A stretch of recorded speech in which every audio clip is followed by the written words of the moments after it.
Sadhguru Jagi Vasudev is a realized master, mystic, and yogi. He has shown the way for people to attain to their natural joy and to live life with experience from one's own inner nature. His presence is filled with grace and compassion. Sadhguru's scientific approach towards spirituality and work towards the upliftment of humanity have received accolades worldwide. The words that come from him in intensity and utmost clarity, from his deep understanding and wisdom, can change the very core of the being. Belonging to no particular tradition, Sadhguru incorporates what is most valid for the modern person from the spiritual sciences. His work, an outpouring of his blissfulness, finds expression in the form of a ceaseless offering to help all beings. Available to all who are willing, Sadhguru's life is an invitation to the divine through individual transformation.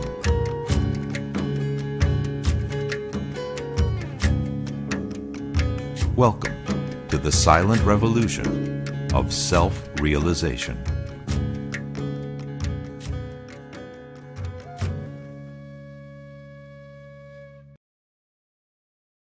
The moment we are born as human beings, somehow our lives got complicated. If we had come here as any other creature on this planet, life would be very simple: eating, sleeping, reproducing and dying one day. Now we have to do all those things, but after doing all those things we find somehow it's not enough. Somehow where you are right now, wherever you may be, is not enough. You want to be a little more than what you're right now, isn't it? Isn't it so? If you know only money, maybe you're thinking of little more money. If you know only pleasure, maybe little more pleasure. Power, little more power. Whatever it may be, whatever your currency may be, but everybody is wanting to be little more than what they're right now. The process of desiring is continuously going on. So this longing of well-being, because ultimately everything that you're doing is in search of your well-being. Whether you're going to work, or you're going to the bar, or you're going to the temple, or you're getting married, or you're having children, you're studying in a university, everything is fundamentally your well-being, isn't it so? Yes? Different people may have different ideas about well-being. Somebody thinks if they can eat twice a day, that's well-being. But somebody else, that's not well-being, isn't it? Our ideas of well-being may be different, but every human being, consciously or unconsciously, constantly in search of his well-being, isn't it? So, what is well-being? When do you really feel well in your life? When do you truly feel well? When you're very happy, you're well. Even if you're physically ill, you're still well, isn't it? Even if you're medically diagnosed as ill, you're very happy right now, you're feeling well, isn't it? So fundamentally, well-being means a certain level of joyfulness, certain exuberance of life. What is happiness? We can say happiness is this, that, but in terms of life, your life energies are happening in a more exuberant way than it normally happens. Depression means your life energies have become very low and staid. Happiness means your life energies are exuberant. There are many ways of describing happiness, but only those who are happy know what it means to be happy. There is nobody who has not been happy. Everybody's been happy, but the problem is they're not able to maintain it, that's all, isn't it? Everybody's been happy. In the last 24 hours, how many moments of joy have you known? 1, 2, 3, how many? Maybe you can count on your fingers. Many people have nothing to count. When you were 5 years of age, a child, how many moments of joy did you know in 24 hours? Lots of them, isn't it? Somebody had to make you unhappy. Now somebody has to make you happy, isn't it? The whole equation has gotten reversed somehow. All this effort of life, everything that you did, education, career, business, family, whatever you did, everything was in pursuit of happiness, is it so? Everything that humanity has done on this planet is in pursuit of happiness, is it so? In the last 100 years, we have done too much on this planet. With the use of science and technology, we have changed the very face of this planet. Today, we have the kind of comforts and conveniences that no other generation could ever even imagine. Yes? What royalty could not afford 100 years ago, today average citizens have, isn't it so?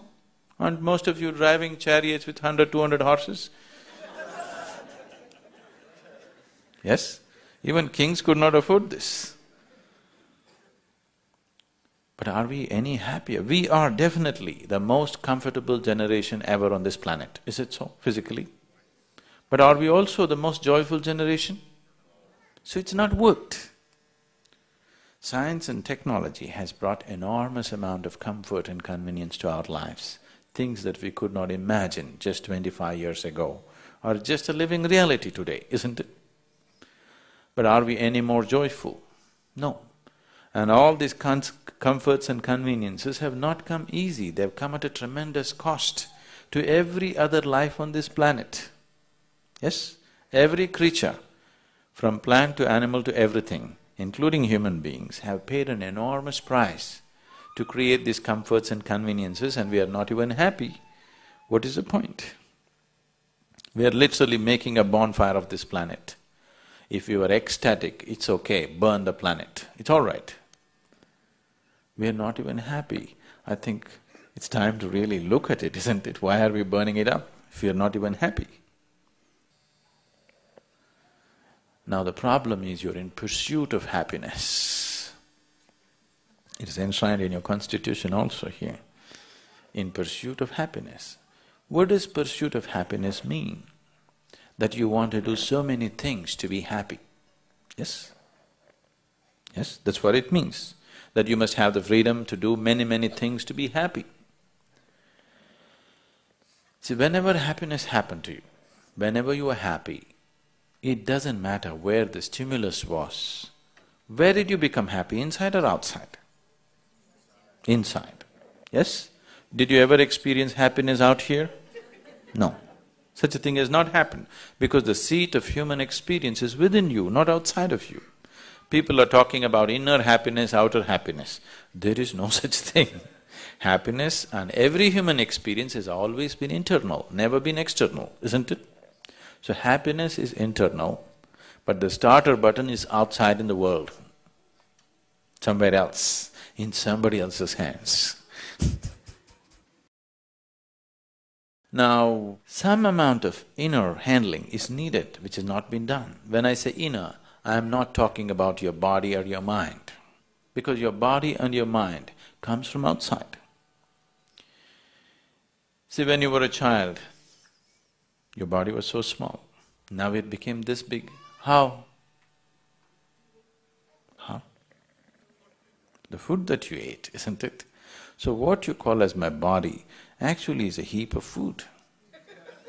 Yes? Not a pleasant way to describe you at all. This is actually a heap of food or a piece of this planet, isn't it? Yes? This is just a piece of the planet. Right now you gathered it this way and made it this way. See, all this countless number of people who existed on this planet before you and me, where are they? All topsoil, isn't it? This will also become topsoil, unless somebody buries you real deep, fearing that you may rise from the dead.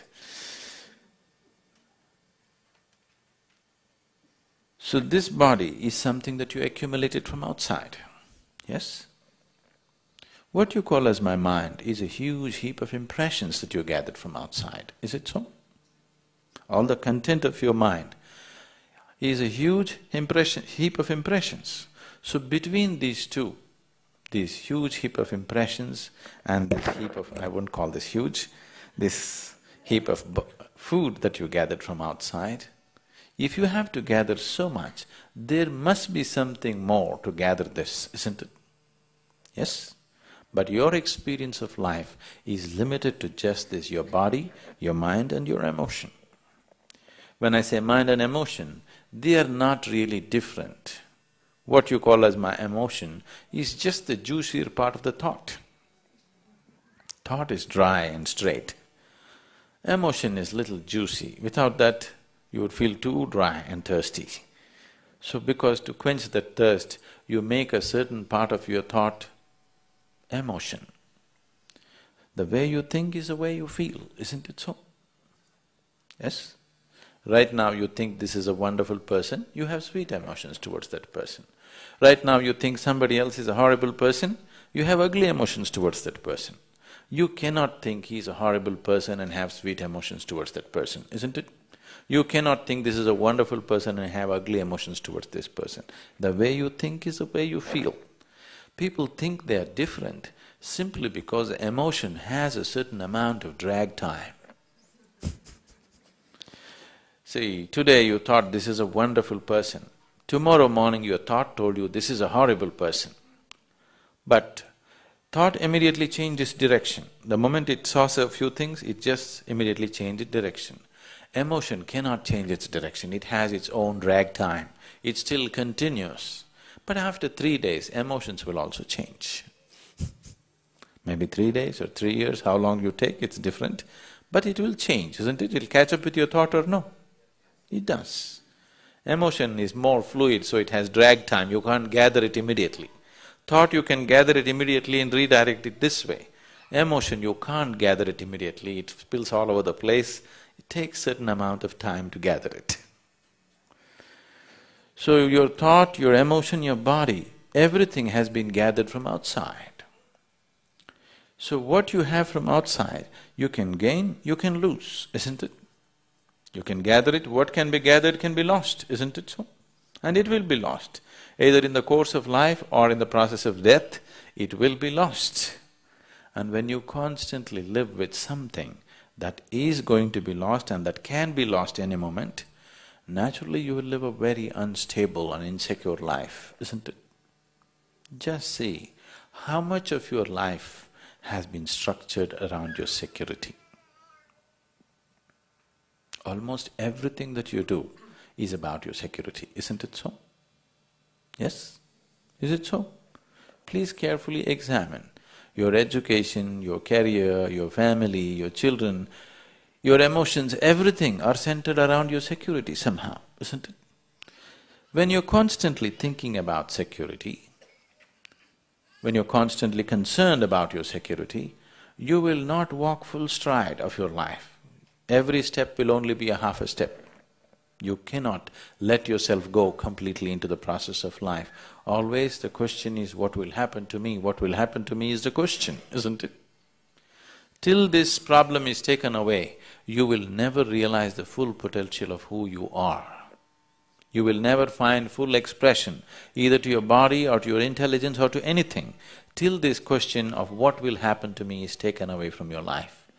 Only when you come to this state, nothing can happen to me, whatever, whichever way life is, this is the way I will be. Unless this is brought in within you, you cannot take full steps in your life, you'll take only half steps in your life.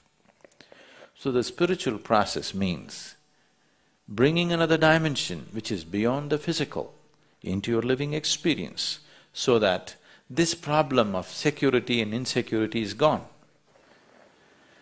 Because you're so totally lost in your instincts of survival, you think everything is within the range of this. It is not so. See, if you don't mess with your mind right now, to be peaceful and joyful is natural, is it so? Is it so? Do you have to go and conquer the world to be joyful? Can you just watch the sun setting and be joyful? Can you close your eyes and be joyful? Yes? Can you think about something and be joyful? And not think about anything and still be joyful? So, being joyful is not happening because of any particular act in the world. Yes? People might have gotten there by doing many things, that's different. This is like, on a certain day, a bull and a pheasant were grazing upon the field. The bull was grazing upon the grass and the pheasant, the bird, was picking ticks off the bull. They are in some partnership. There was a huge tree at the edge of the field. The pheasant looked up at the tree and very nostalgically said, "Oh alas, there was a time when I could fly to the topmost branch of the tree, but now I do not have enough strength in my wing even to fly to the first branch of the tree."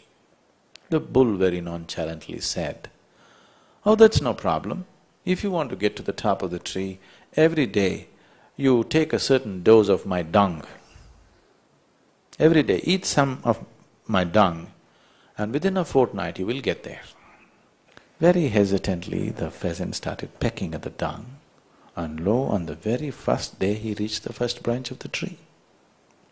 Within a fortnight, he did reach the topmost branch of the tree. So he went and sat on the topmost branch of the tree, just beginning to enjoy the scenery. The old farmer who was rocking on his rocking chair saw a fat old pheasant sitting on topmost branch of the tree. He pulled out his shotgun and shot the bird off the tree. The moral of the story is, many times even bullshit can get you to the top, but never lets you stay there. In so many ways you're trying to bullshit yourself into joyfulness. You have gotten there many times but never stay there, isn't it? Yes? You can do this just by running on the beach, by dancing, by singing, by drinking alcohol, by taking a drug, by doing so many things. It all gets you there for a moment but never lets you stay there, isn't it? Yes or no? The more you don't get to stay there, the more and more desperate you're becoming with life. Now I'm talking about joyfulness, what it is. There are many, many ways to look at this. One simple way is, let's say right now you lost your peace. If you lose your peace, what happens with your life? First you today go home and yell at somebody at your home, your husband, your children, or your wife, or whoever is there. If it continues, tomorrow morning you pick a quarrel with your neighbor. If it continues, then you go to your office and yell at your boss. The moment you yell at your boss, everybody knows that you need medical help. Yes? When you yelled at your husband, wife, they thought it's normal. But the moment you yell in a place where there is going to be serious consequences for you, people know you need medical help, isn't it? So they took you to your doctor. Initially the doctor tries to talk you out of it, but you won't budge. So the last thing is he'll throw a pill into you. This pill is what? Just a little bit of chemicals, isn't it? If you throw this pill into you, you do become peaceful. Maybe not forever, for a short period of time you do become peaceful. It is working, that's why so many people are popping it, isn't it? It is definitely working. Maybe just for a short while, but it is working. So just a little bit of chemicals is bringing peace into you. Or in other words, peace is a certain kind of chemistry, isn't it? If peace is chemistry, isn't turmoil another kind of chemistry? Yes? Isn't joy another kind of chemistry?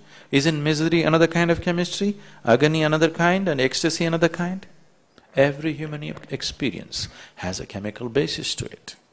Now I'm talking about creating the right kind of chemistry within you, where to be peaceful and blissful is just natural to you. You just create the right kind of chemistry. Now, this is the way you are. This is not something that you pursue outside. We have engineered the world today in many ways so that it functions better for us, isn't it? We have done nothing about ourselves. Engineering fundamentally means to create situations the way we want it, isn't it? We have strived hard to create external situations the way we want it. But our inner situations are not the way we want it. What's the point now?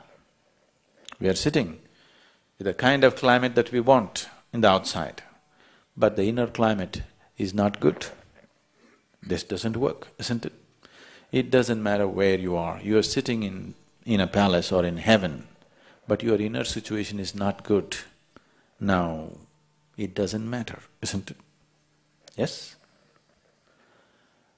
People are wanting to go to heaven. Why? Because they've made a hell out of themselves, obviously. See, who told you this is not heaven? How do you know? How do you know that you're not already in heaven and making a hell out of yourself? Because all the misery that you have ever experienced has happened only in your mind, isn't it so? Where is the manufacturing unit for all the human misery that's happening on this planet? California? Where is it? It's in your mind, isn't it? This mind could have been a ladder to the divine. This mind could have been a source of ecstasy, but this mind has become a source of misery for most people, tension, anxiety, depression. Why? You just don't know how to handle it, isn't it? Yes? You just don't know how to handle it. This is a miracle which has gone wrong. With the humanity, human mind has gone wrong, isn't it so? This is actually a miracle. You could use this to make anything. This moment, if you want, you can make yourself absolutely ecstatic with the same mind, isn't it so? With the same mind, this moment you can become depressed and totally lost. Both are possible right now if you're willing. Yes or no? So why has it gone wrong? This is simply because without understanding the nature of this body, without understanding the nature of this mind, without understanding the nature of how this one exists within itself, we are just trying to live by accident. We're just hoping everything will be okay. They have been telling you for thousands of years, don't worry, God will take care of you, everything will be okay, everything will be okay. Look at the world and tell me what people are going through. Your life within, how joyful you are, how peaceful you are, happens to you only to the extent you understand and only to the extent you handle it. To what extent you're capable of handling it, only to that extent, only to that depth you will know life, otherwise you will not know anything beyond that. For example, the mind, how we are handling it. Let's look at this.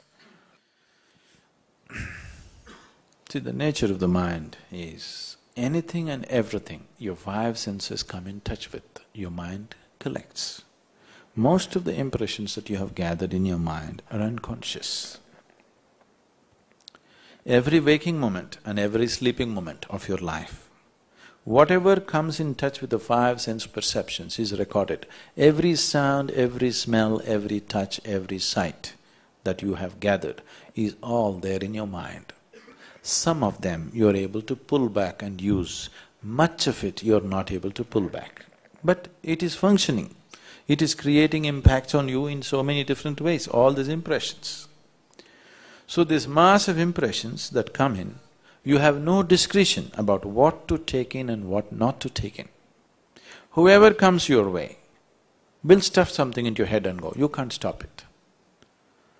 If you say, I do not like this person, you cannot stop input from that person. Actually, you will take in more from that person than anybody else, isn't it? So your mind, in one way, is just society's garbage bin. Yes. You can take garbage bin, whatever the content of the garbage bin, you can take it and make it wonderful manure for yourself. Or you can live in the garbage bin and struggle eternally. This is the choice that you have. So what you receive, there is no choice about it. Everything that you come in touch with goes inside. But you have the discretionary power to what to use and what not to use, isn't it? That is there. But that discretion has been lost in lot of human beings, that's why they become compulsive human beings. Just see how much of your life is compulsive, how much of your life is conscious. Please look at this. Carefully observe yourself and see how much of you is happening consciously, how much of you is happening compulsively. You will see a large part of you is happening compulsively. When you're happening compulsively, you will not happen the way you want yourself, isn't it? See, there's only one problem with your life. Life is not happening the way you think it should happen. That's the only problem. Is there any other problem? Is there any other problem? This is the only problem, isn't it? Life is not happening the way you think it should happen. In the same breath, you claim you believe in God. If you believe in God, if it is not happening your way, it must be happening His way. You must be even more happy it's happening your God's way.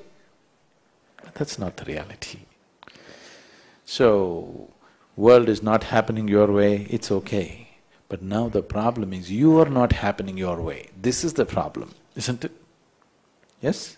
Nobody in the world is happening your way, please see.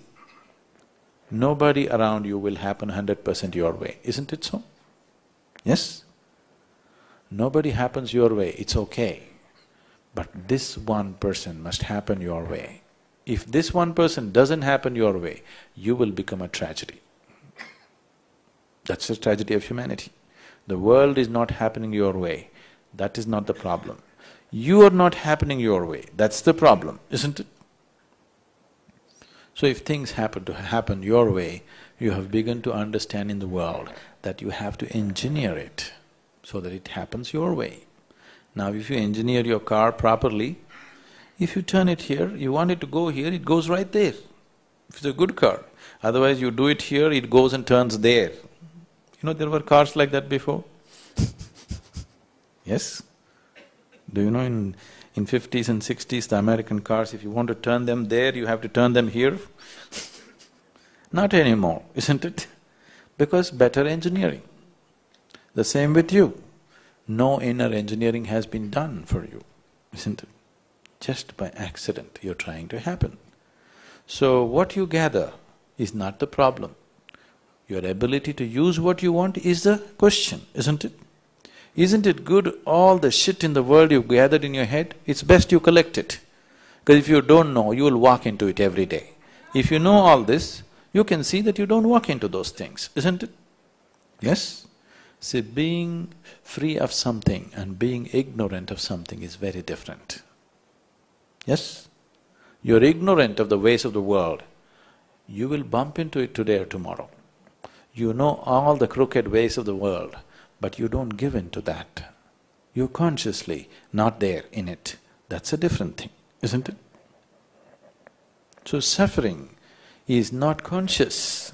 If you're suffering in some way, that means that part of you has become unconscious, isn't it so? Nobody consciously creates suffering for himself, does he? Does he? If different levels of suffering are happening, that simply means different levels of unconsciousness exist within you, isn't it? What is conscious within you, that part of you, you will keep it the way you want it. Is it so? Is it so? Whatever is conscious within you, those parts of you, you will keep it the way you want it. Whatever is unconscious, those parts you are not able to keep it the way you want it. So all that you have to do with your life is make more and more of you conscious. If you strive to make this whole thing absolutely conscious, this will be 100% the way you want it. This one piece of life will happen exactly the way you want it. When that happens, I have absolute confidence in you that you will make yourself into an absolutely blissful human being, there's no question about that.